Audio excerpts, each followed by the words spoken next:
Muito bom nós estarmos na casa do Senhor para unidos podermos louvar e bendizer o nome dele. Nosso Deus é bom e a sua misericórdia tem nos sustentado até o atual momento. Que a sua boa mão permaneça nos abençoando e sustentando-nos na nossa caminhada. Deus tem algo para falar com você nesta noite. Não esperava essa oportunidade, mas se ela veio à mão, façamos com toda humildade e entregando tudo que temos de nosso sentimento. Fazer com emoção, fazer com graça, fazer com vontade, é o que Deus tem exigido de todos aqueles que o servem. Amém? Carta aos Efésios, capítulo de número 3, por gentileza. Carta aos Efésios, capítulo de número 3, por gentileza. Eu não vou delongar.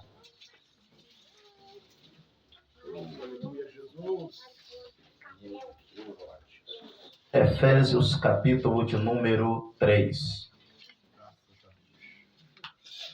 Leremos a partir do versículo 14 adiante. Carta aos Efésios, capítulo de número 3, versículo 14 adiante. Glória a Deus. Glória a Deus. Quantos encontraram podem dizer amém? Amém. Está escrito assim, meus irmãos. Carta aos Efésios, capítulo 3, a partir do versículo 14, diz assim: Por causa disto me ponho de joelhos perante o Pai de nosso Senhor Jesus Cristo, do qual toda a família nos céus e na terra toma o nome, para que, segundo as riquezas da sua glória, vos conceda que sejais corroborados com poder pelo seu Espírito no homem interior, para que Cristo habite pela fé nos vossos corações, a fim de, estando arraigados e fundados em amor, poderdes perfeitamente compreender com todos os santos qual seja a largura, o comprimento, a altura e a profundidade, e conhecer o amor de Cristo, que excede todo o entendimento, para que sejais cheios de toda a plenitude de Deus. Você diz amém? Amém. Pode tomar assento, por favor, e queira, por gentileza, me emprestar a sua atenção por alguns minutos. Meus irmãos, na carta aos Efésios, o apóstolo Paulo começa a falar à igreja do Senhor sobre o seu amor para com a humanidade, Meu Deus. sobre a sua graça que foi colocada sobre todos nós, além de elencar também a virtude da igreja do Senhor, seu chamado, sua missão, o porquê Cristo ter fundamentado a igreja nesta terra. Qual é o propósito da igreja? Pregar o Evangelho e manifestar um Cristo ressurreto. Mostrar às pessoas que elas são feituras das mãos de um Deus que criou o céu e a terra, e que seus detalhes estão impressos na natureza que ele criou. Todos nós temos a digital de Deus em nosso DNA. Todo homem tem um pouquinho de fé, ainda que não seja em Deus, possa ser que seja nas coisas ou até mesmo em si. A Bíblia diz que Deus colocou a eternidade no interior do homem.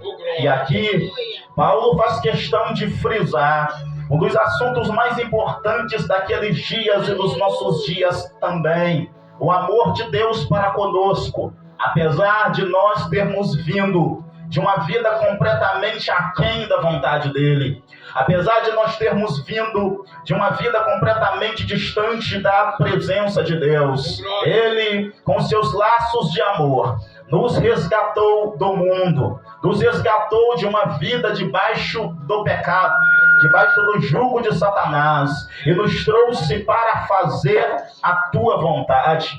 Paulo faz questão de mostrar para aquele povo, para os efésios, que eles deveriam ter então o desejo, a vontade de conhecer um pouco mais do amor de Deus e compreenderem que se eles estavam arraigados, se eles estavam fincados na obra do Senhor, era graças à misericórdia de Deus. Paulo estava dizendo dizendo: vocês não servem a Deus justamente porque vocês são bons, não é porque vocês são inteligentes, não é porque Deus tinha alguém melhor, não tinha gente melhor para escolher e para trazê-los para a tua presença. Vocês estão aí na presença de Deus graças à sua infinita misericórdia. Portanto, ninguém pode bater no peito e dizer: eu mereço servir a Deus, eu mereço pregar a palavra, eu mereço louvá-lo. Há um autor cristão que chega ao ponto de abrir a boca para dizer que até mesmo as lágrimas que escorrem dos nossos olhos em arrependimento pelos nossos pecados possuem a mancha de nossas iniquidades, mas Deus não leva em conta o nosso tempo de ignorância, e com o seu amor nos resgatou e nos trouxe para a sua presença. Logo, Paulo tentava mostrar para aquele povo que eles deveriam valorizar o sacrifício de Cristo, valorizar o amor de Cristo. Eu quero perguntar nesta noite: será que nesta casa tem alguém que é grato porque um dia foi resgatado desta vida de pecado, desta vida de iniquidade, e Deus trouxe-o para a sua presença com o teu braço forte? Cristo nos resgatou da maldição da lei, Cristo nos resgatou da podridão deste mundo e firmou os nossos pés na tua casa para que nós possamos brilhar nesta terra. A Bíblia diz: vós sois o sal da terra e a luz do mundo. Estamos aqui para manifestar a Cristo ressurreto e vivo. Glória a Deus. Aonde você chegar, você deve ser um luzeiro para esta terra. O ímpio deve ver em você e enxergar que a luz do Evangelho brilhou no teu coração, brilhou na tua vida, e você só está hoje na presença de Deus porque o amor dele veio ao teu encontro. Gratidão é a palavra. Paulo diz: vocês precisam agradecer a Deus. Em tudo dai graças, porque esta é a vontade de Jesus Cristo, nosso Senhor, para conosco. Você é grato a Deus por tudo que Ele fez. Aqui não é uma simples gratidão pelas coisas que Deus dá. É importante agradecer por tudo que Deus nos entrega. Agradecer pela casa, pelo sapato no pé, pela vestimenta sobre o corpo, pelo pão sobre a mesa. Agradecer pela vizinhança, agradecer pelo casamento, agradecer pelos filhos, enfim, agradecer pela família. Mas a gratidão apresentada aqui é a gratidão por ter sido salvo. Nós agradecemos às vezes por tantas coisas e nós deixamos às vezes de colocar o joelho no chão e dizer: Jesus, eu estou aqui para agradecer porque um dia eu estava perdido, porque um dia eu estava indo para o inferno e de repente o Senhor lançou a sua rede do Evangelho e me arrancou deste mundo perdido. Meu Deus, glória. Gratidão a Deus. E Paulo mostra que se nós somos gratos a Deus, nós deveríamos procurar compreender o amor dele para conosco. Aleluia. E ele nos mostra aqui as dimensões do amor de Deus. No versículo de número 18, Paulo vai dizer: para poder perfeitamente compreender com todos os santos, santos a família de Deus, a igreja, qual seja, veja, Paulo inicia o discurso dizendo: eu oro a Deus para que vocês compreendam. A minha oração é para que Deus abra a mente de vocês, abra o entendimento de vocês, para que vocês entendam que tudo que vocês têm veio dele. E veio pelo amor dele. Obviamente, meus irmãos, que nesta terra nós jamais compreenderemos o amor de Deus na sua totalidade. Quando João olhou para o amor de Deus, viu a obra de Cristo, o Cristo encarnado que desceu à terra para tomando forma humana, para morrer em nosso lugar. João em 3,16 diz: porque Deus amou o mundo de tal maneira. Veja, ele não encontrou palavras para expressar este amor, ele não encontrou palavras para explicar este amor, ele não compreendeu este amor em sua totalidade. Por isso que ele usa a palavra tal. De tal maneira, Paulo aprofunda essa doutrina, Paulo aprofunda esse ensinamento e diz que, apesar de nós na terra não conseguirmos compreender esse amor na totalidade, nós deveríamos buscar compreendê-lo com o tempo. Porque quanto mais você souber de Deus, mais próximo dele você estará. Já diz a Bíblia que na medida de nossa fé, ela é multiplicada, ela é aumentada, ela é elevada pela exposição bíblica, pela leitura da Bíblia, pois a fé vem pelo ouvir e ouvir da palavra de Deus. É isso que Paulo está dizendo. Compreenda o amor dele. Existem maneiras de compreendermos o amor de Deus, observando a natureza, observando os milagres feitos. Mas a maneira principal de compreender um pouco mais desse amor de Deus que nos resgatou é pelas Santas Escrituras, é pela Bíblia Sagrada. Quanto mais você ler, quanto mais você buscar, quanto mais você averiguar, quanto mais pedras você desvirar para compreender o que a Bíblia diz a respeito do amor de Deus, da graça de Deus, da misericórdia de Deus, mais próximo dele você estará. E o apóstolo Paulo nos mostra essas dimensões aqui neste texto. Ele vai dizer qual seja a largura do amor de Deus. Qual é a largura do amor de Deus, meus irmãos? A largura do amor de Deus aponta para um amor universal. Jesus não veio apenas para morrer por um povo seleto apenas, como muitas pessoas têm dito, uma doutrina chamada calvinismo cessacionista. Eles têm pregado e dito que Deus predestinou pessoas para o céu e outras para o inferno antes mesmo delas nascerem. Meu Deus. Ou seja, as pessoas já nasceram com o seu futuro traçado. Você vai para o inferno independentemente do que você fizer. Eles pregam isso. E tem outro grupo que independentemente do que fizer vai ser salvo. Meu Deus. Isso não compreende o amor de Deus. Essa doutrina é diabólica. Porque a Bíblia diz que Deus amou ao mundo de tal maneira. Mundo é cosmos. E cosmos é toda a raça humana. O amor de Deus compreendido na sua largura, isto é, universalidade do amor de Deus. Meu Deus. Romanos capítulo 11, versículo 32 diz que Deus encerrou a todos debaixo da maldição, do pecado, da lei, para com todos usar de misericórdia também. Jesus não morreu apenas por um grupo de pessoas, mas morreu por todo mundo. Mas só se salvará aquele que confessar a Cristo como seu único e suficiente Salvador e perseverar na fé, porque Deus não é Senhor daqueles que retrocedem, Ele não é Senhor daquele que desiste, Ele não é Senhor daquele que olha para trás e deixa a mão do arado, Ele é Senhor daquele que persevera e vai até o fim. Deus disse para Daniel: tu porém vais até o fim, você levantará o seu rosto sem mácula, você vai resplandecer. Cristo quer que você vá até o fim, meu irmão. Com crítica persevera, com fofoca persevera, com luta persevera, porta fechada persevera, briga na família persevera, falando mal de você, mas persevera. Vai até o fim. Suporta o peso da provação. Jesus não nos iludiu, Ele nos deixou por avisado: no mundo tereis aflições, todavia tende bom ânimo, eu venci o mundo. Em Jesus você tem a palma da vitória. Em Jesus você pode vencer o pecado. Em Jesus você pode vencer este mundo de iniquidade. Em Jesus você pode vencer a fúria de Satanás. Em Jesus você pode vencer as enfermidades. Em Jesus você pode vencer. Paulo diz: eu posso todas as coisas naquele que me fortalece. Ou seja, se eu posso passar por luta, Jesus me fortalece. Eu sei viver quando encher por cima e por baixo, porque eu sei que o meu Deus está comigo.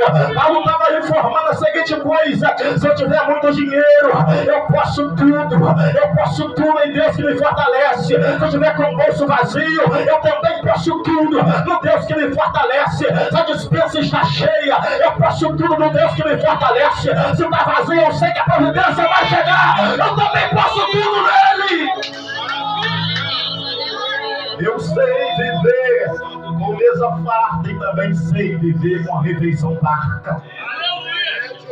Eu sei viver quando todo mundo me elogia, mas eu também sei viver quando vem sobre mim as ondas das críticas.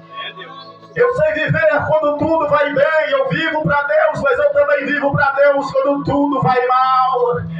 Eu sei viver quando tudo dá certo ou quando tudo dá errado. Eu também sei viver. Tudo posso no Senhor que me fortalece. Este amor é para toda a raça humana, não para um grupo seleto de pessoas. Você que está me ouvindo aí da sua casa, este amor é para você também. Nunca duvide do amor de Deus. Não deixe o diabo colocar na tua mente que você não é amado por Ele, porque não consegue se livrar desse vício maldito, não consegue libertar desse pecado. Tem salvação para você. Jesus te ama também. Ele ama você. Ele ama tanto você que um dia este Senhor, cuja o céu não comporta a sua glória, Ele comprimiu, Ele diminuiu, ficou pequeno para caber no útero de Maria. Meu Deus. Ele vai nascer como homem, Ele vai chorar como homem, Ele vai sofrer como homem, Ele vai apanhar como homem, Ele vai se cansar como homem, Ele vai se desesperar como um homem, Ele vai morrer como um homem, mas vai ressuscitar como Deus. Esse Cristo que desceu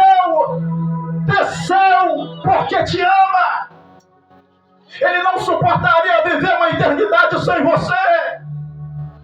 É por isso que Ele mesmo diz, uma ilustração do seu amor: se o grão de trigo caindo na terra não morrer, ele vive para sempre na solidão, mas caindo na terra e morrendo, ele frutifica e dá luz a outros. Você é um fruto, você é um fruto do plantio de Cristo. Deus foi um santo semeador. Cadê você que esse amor alcançou? Cadê você que este amor alcançou? Não importa a distância que o homem esteja, este amor alcança a largura deste amor. Meu Deus. Isso significa que este amor não é apenas para brasileiro, é para africano também. A largura. Este amor não é apenas para o africano, é para o asiático também, a largura. Este amor comporta todos. Alguns têm criado um Deus, têm crido num Deus que ama apenas eles, que ama apenas a casa deles, que ama apenas a família deles. Mas não, Deus ama a pessoa que você odeia, sabia disso? Deus ama aquela pessoa que você fala mal. Deus ama aquela pessoa que fala mal de você também. Deus ama a todos, mas infelizmente Ele não poderá salvar a todos. A salvação está disponível para todos, mas só vai ser salvo quem, ouvindo a mensagem, internalizá-la e deixar com que ela molde a sua maneira de viver. A largura deste amor. Apocalipse 7:9 vai falar sobre a universalidade deste amor, que ainda é a largura. Foram vistas do céu uma grande multidão, Meu Deus, glória. com palmas nas mãos, vestimentas brancas, louvavam um cântico novo. Meu Deus. Pessoas de todos os povos, de todas as línguas, de todas as nações. Olha a universalidade deste amor aí. Olha a largura deste amor. Este amor alcança você aqui no Brasil, mas alcança uma pessoa que está distantíssima do Brasil também. Este amor alcança a civilização. Este amor alcança a cidade, mas alcança as aldeias também, as tribos indígenas também, porque este amor abarca toda a humanidade. A arca foi aberta para todo mundo entrar. Não foi só para Noé e a sua família, assim como a igreja. O amor de Deus está disponível a todos. Meu Deus, verdade, meu Deus, glória. Mas se rejeitas este amor, você pagará pelas consequências É verdade. desta tão grandiosa salvação ofertada por Deus na pessoa bendita de Cristo a nós, réis mortais. Meu Deus, glória. A largura deste amor. Meu Deus. Mas vamos andar, senão a gente não sai daqui. Glória. É tanta coisa para falar dentro dessa perspectiva da largura do amor de Deus. Nós vamos lá. A dimensão da largura do amor aponta para a universalidade. Deus amou a todos. O cumprimento. Qual é o cumprimento deste amor? A extensão deste amor. É, Deus. Aqui fala da atemporalidade deste amor. É, Pai. Explicando melhor, o amor de Deus não tem fim. É, Jesus. O amor de Deus não é um amor que se ama hoje e se odeia amanhã. Verdade. Não é um amor que ama você enquanto você está fazendo a obra dele. Quando você deixa de fazer, ele não te ama mais. É, Jesus. Deus ama todos nós, meus irmãos. E a intensidade do amor dele não diminui por ninguém. A temporalidade deste amor. Jeremias capítulo de número 31 e o versículo 3. Deus irá se reportar àquele povo de Israel que vivia uma vida de pecados, que vivia uma vida de falhas e de erros. E Deus irá revelar o seu amor para aquela nação. Jeremias 31 vai dizer assim, no versículo 3: há muito que o Senhor me apareceu, dizendo: porquanto com amor eterno te amei, por isso com benignidade te atraí. Ele atraiu você, ele seduziu você com a palavra da sua graça. É por isso que em Jeremias ele vai dizer a Israel: portanto eu a levarei para o deserto e falarei ao seu coração. Muitos de nós viemos de um deserto para cá. Tem gente que veio porque a moeda de Deus estava na vida dele. Veio porque todas as portas se fecharam. Veio jurado de morte para a casa de Deus. Quando chegam aqui, levantou as mãos rendendo-se a Cristo. Glória a Deus! A sepultura foi fechada. Este amor te abraçou. Meu Deus. Não é o amor apenas um sentimento, o amor é uma pessoa. Deus é amor, diz a Bíblia. Eu te amei e te atraí para a minha presença, diz Deus. Você não está aqui simplesmente porque você foi forçado a estar.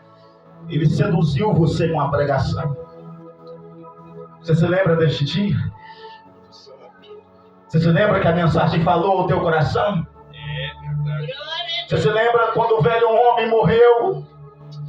Você se lembra no dia em que a sua vida de erro, de pecado, sem se importar, acabou e você foi exposto à pregação do Evangelho e agora Cristo habita em você. Este amor é extensivo, é um amor eterno. É um amor infindável. É um amor que não tem fim. É um amor que não tem data de validade. As coisas passam da validade. Quando passa da validade, apodrece, cria-se bichos, larvas. Mas o amor de Deus não. O amor de Deus não apodrece. O amor de Deus não termina. O amor de Deus é inquebrável. O amor de Deus é interminável. Ele ama você apesar dos seus pecados. Ele ama você apesar dos seus erros. Ele ama você apesar dos seus deslizes. Ele ama você apesar da tua língua pesada. Ele ama você apesar do teu temperamento difícil. Ele ama você. O amor dele é eterno. Glória. Ele não deixa de te amar. Ele trouxe você para a presença dele porque ele te ama. O cumprimento deste amor. Paulo também vai falar sobre a altura deste amor. Largura, comprimento e altura. Isso fala do caráter elevado de Deus. Porque Deus é o próprio amor, Ele é a pessoa do amor, o caráter elevado deste amor. Este amor, meus irmãos, nos aponta dentro dessa perspectiva de caráter elevado, de que a distância percorrida por alguém foi a distância de Cristo, descendo do céu de glória para vir até nós, a altura deste amor. Se você pesquisar na internet sobre as distâncias percorridas mais longas da Terra, você vai encontrar muitas referências. Até a referência de um homem que pisou na Lua pela primeira vez. Todavia, A distância maior percorrida por alguém, por um ser, foi a distância do céu até a terra. Meu Deus, aleluia. O maior passo da humanidade não foi o homem pisar primeiramente na lua, mas foi Deus pisando na terra. Meu Deus. Jesus tomando forma humana e participando de nossas misérias, participando de nossas doenças, participando de nossas mazelas, participando de nossas tristezas. Meu Deus. A Bíblia diz, Ele tomou sobre si as nossas enfermidades e pelas suas feridas nós fomos sarados. Deus. O castigo que nos traz a paz estava sobre Ele. A altura do amor de Deus. Ele veio de longe Jesus. até aqui para nos transformar e para nos elevar à sua glória. Oh, Jesus amado. O Salmo de número 69, versículo de número 2, eu caminho para concluir aqui. Olha o que vai dizer 69, 2. Salmo de número 69, 2, que irá falar sobre a altura deste amor de Deus para conosco. O salmista está vivendo uma vida de pecados, de erros, uma falha terrível, um pecado tremendo que não deixava sair. É como se a sua falha o perseguisse como um homem armado, que a qualquer momento entraria dentro de casa e desfarelaria a sua cabeça debaixo dos pés.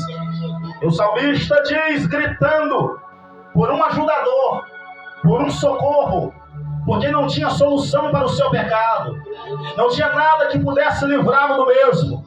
E ele diz, atolei-me em profundo lamaçal, onde você não pode estar de pé. Quanto mais eu tento escapar deste pecado, mais eu me atolo dele. Como uma lama, uma areia movediça. E quanto mais a pessoa se debate, mais ela afunda nisto. Até Cristo, o homem estava assim. Até Cristo, a humanidade estava assim.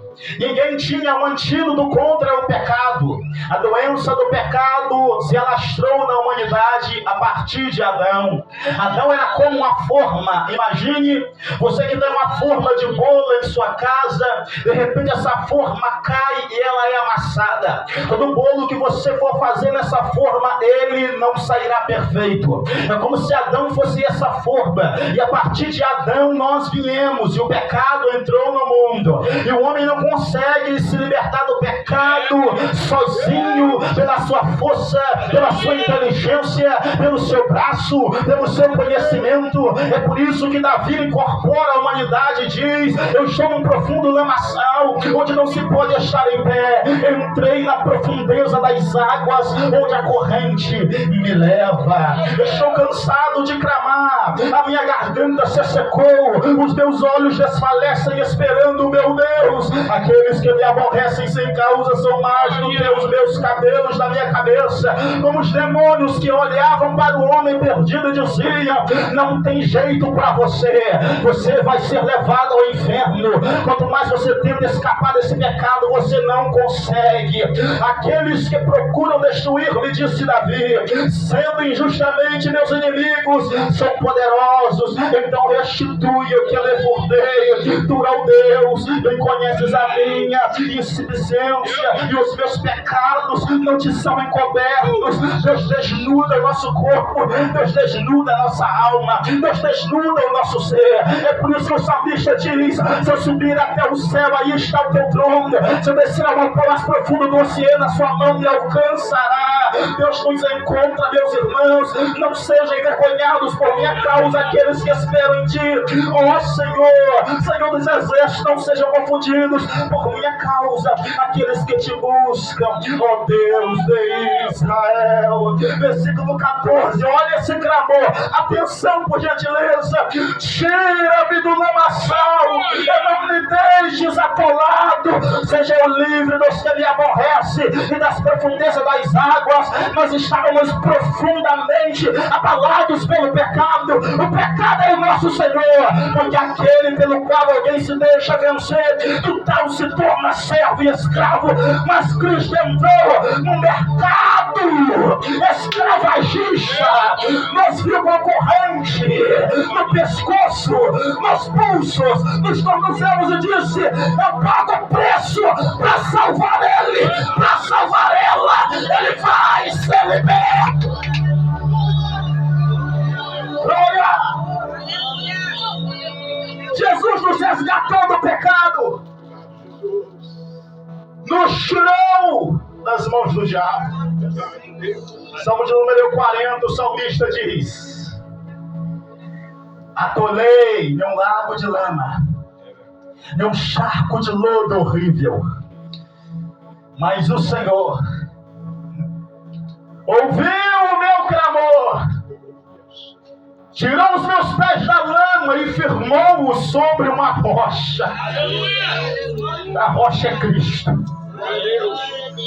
Antes você estava pisado em coisa mole. Sem Jesus, o homem está numa superfície mole, uma areia movediça. Ele tenta, mas se afunda mais.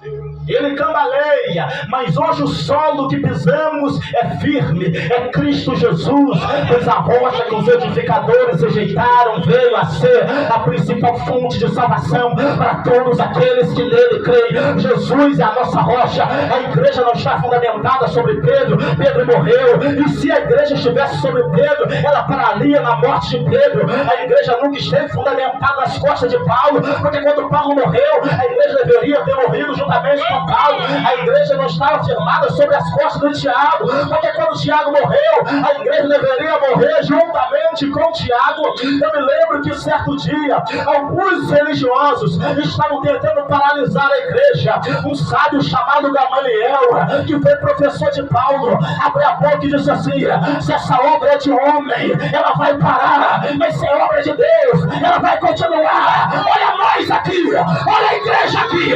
O diabo não parou, os reis não pararam, o mundo não parou, o diabo não parou. A igreja é obra de Deus, de Deus, de Deus.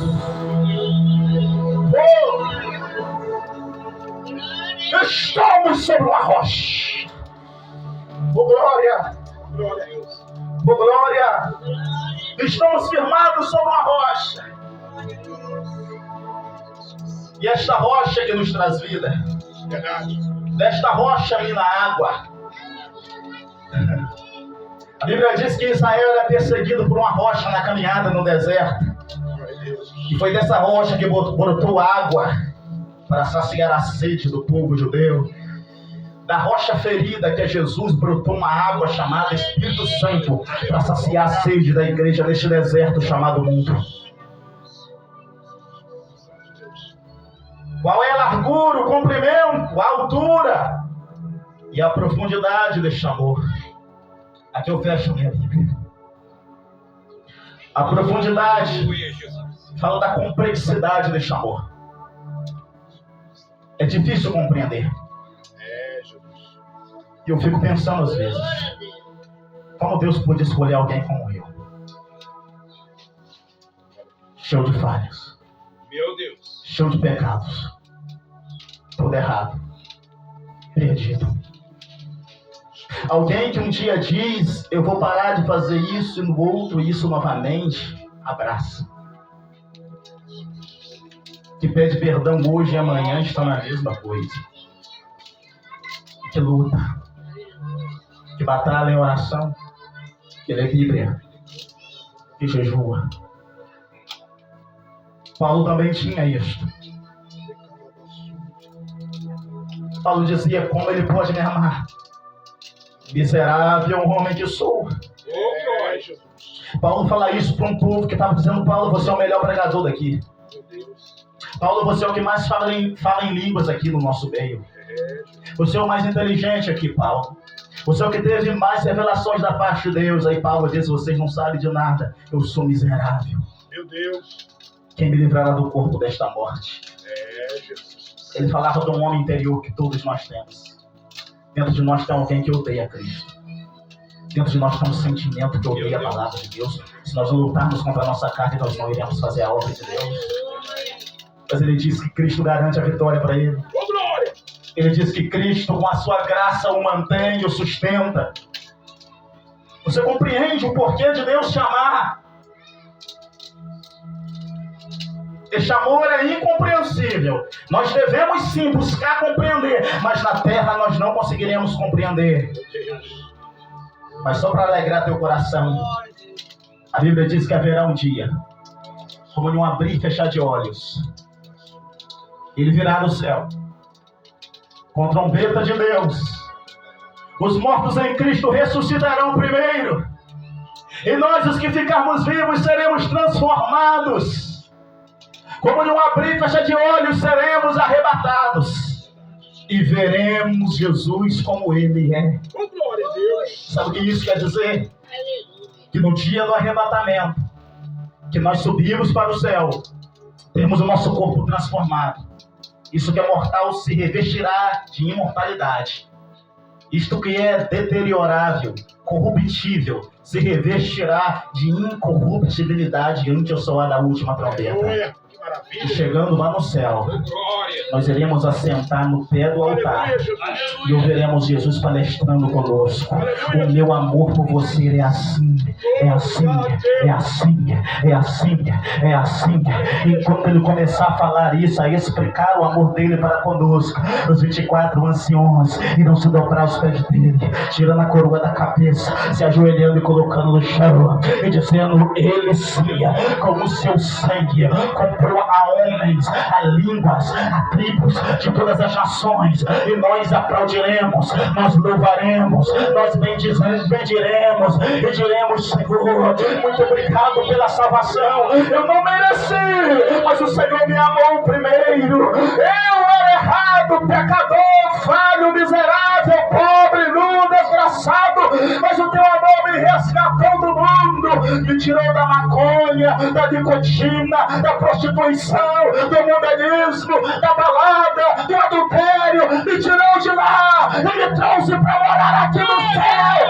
Nós veremos a Cristo como Ele é. Mude a sua cabeça, por favor. Oh, Espírito de Deus, em nome de Jesus, meu Pai, prepara-nos para o encontro com o Cristo ressurreto. Nós queremos compreender este amor, meu Pai, enquanto buscamos nesta terra, meu Senhor. Nós iremos buscar, nós iremos orar, nós iremos ler a Tua palavra, mas nós sabemos que isso é só um preparativo, é só um preparar, ó Pai, da alma, é só um preparar da mente, porque um dia nós subiremos para encontrar com o Senhor dos ares, e aí não haverá mais preto, aí não haverá mais mistério, aí não haverá nada escondido, porque os céus e a terra já passaram e tudo se fez novo. Aí nós veremos o Senhor, meu Pai, e face a face, Pai, nos encontraremos. Queremos beijar os teus pés, tal qual Maria aos pés do Senhor, ouvir a sua instrução. Queremos, ó Pai, ouvir a voz que Lázaro ouviu quando estava na tumba há 4 dias. Queremos ouvir, ó Pai, a voz, ó Pai, que falou a João na ilha de Patmos, quando pensava que tudo estava perdido. Por detrás dele, no dia de domingo, o Senhor disse: João, não temas, eu sou aquele que morreu, mas eis que eu estou vivo e tenho a chave da morte e do inferno nas minhas mãos. Meu Deus, dá-nos forças.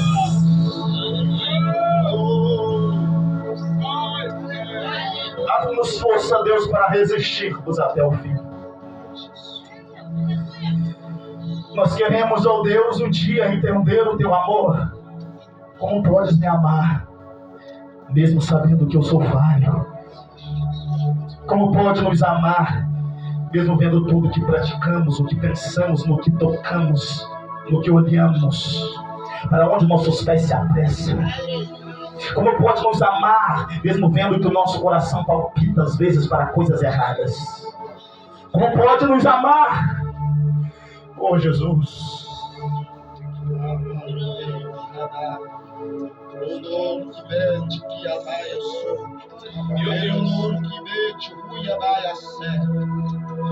Jesus, muito obrigado pelo Teu amor. Muito obrigado pela Tua graça. Muito obrigado por nos sustentar até aqui. Guarda-nos, ó Pai amado, nos livra de toda queda fatal. Em nome de Jesus, que a tua presença possa nos acompanhar, não só hoje, mas para todo sempre. É tudo que te pedimos e agradecemos em nome de Jesus. Amém. E graças a Deus. Meus irmãos, a minha gratidão a você pela paciência e atenção. Que Deus os abençoe em nome de Jesus.